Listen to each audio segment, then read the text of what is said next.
उत्तर प्रदेश विधानसभा का गुरुवार का दिन ऐतिहासिक रहा। विधानसभा का नजारा बदला बदला दिखा।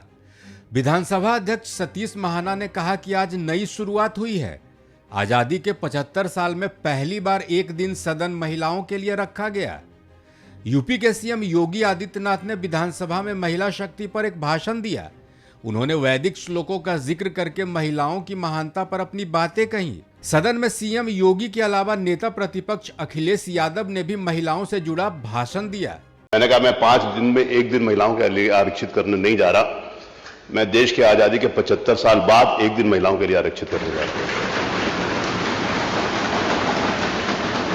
क्योंकि मेरी जानकारी के अनुसार ये कहीं भी नहीं हुआ। और विशेष रूप से मैं यहां पर यह बात जरूर बताना चाहता हूं कि यह महिलाओं के लिए सेशन नहीं है।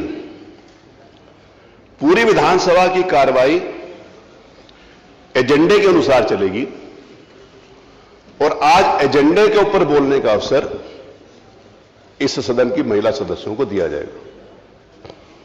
एजेंडा जिस समय हमारा पूरा हो जाएगा तो उस समय वो विशेष सेशन चलेगा, जिस समय महिला सदस्यों को अपनी बात कहने का अवसर दूंगा। प्राय समाज में जिस समय हम लोग चर्चा करते हैं तो ये कहते हैं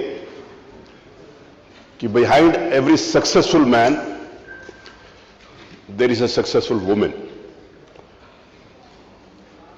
यह नहीं कहा जाता कि behind every successful man there is a women, there is a successful women. तो जो सक्सेसफुल मैन के पीछे सक्सेसफुल वुमेन होती है, जब हम पीछे मुड़कर देखते हैं तो बहुत दूर नजर आती है। सक्सेसफुल वुमेन तब होगी जब आपके साथ खड़ी नजर आएगी और आपके आगे चलती हुई नजर आएगी, वो सक्सेसफुल वुमेन है। मुझे महर्षि वेदव्यास की पंक्तियां याद आती हैं जो उन्होंने नारी शक्ति के बारे में कहा है, खासतौर पर मातृशक्ति के बारे में,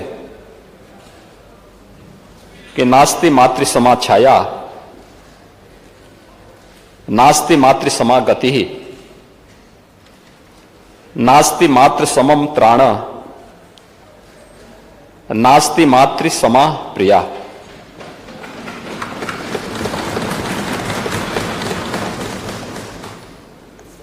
यानी मां के समान कोई छाया नहीं है, मां के समान कोई सहारा भी नहीं है, मां के समान कोई रक्षक नहीं है और मां के समान कोई प्रिय भी नहीं होता है। तो हमें अपने नेता डॉक्टर राम मनोहर लोहिया जो नर नारी समानता की बात करते थे, उनके कोट याद आते हैं और उनका मैं पहला कोट पढ़ता हूं। उन्होंने कहा कि नारी को गठरी के समान नहीं बल्कि इतनी शक्तिशाली होनी चाहिए कि वक्त पर पुरुष को गठरी बना अपने साथ ले जाए। ये किसके विचार हो सकते हैं? इस समाज में अगर हम इतना सम्मान दे दें और इतनी ऊंचाई तक पहुंचा दें तो हमारे समाज और देश की तरक्की और दुनिया में पहचान में आ जाएगी।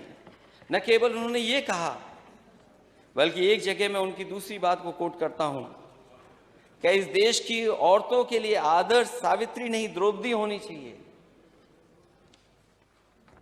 क्योंकि अक्सर हम सावित्री को आदर्श मान लेते हैं क्योंकि वो पति के प्रति पूरी समर्पित थी। और डॉक्टर राम मनोहर लोहिया ने वहीं कहा कि इस देश की औरतों के लिए अगर आदर्श कोई हो सकता है तो वो द्रौपदी हैं।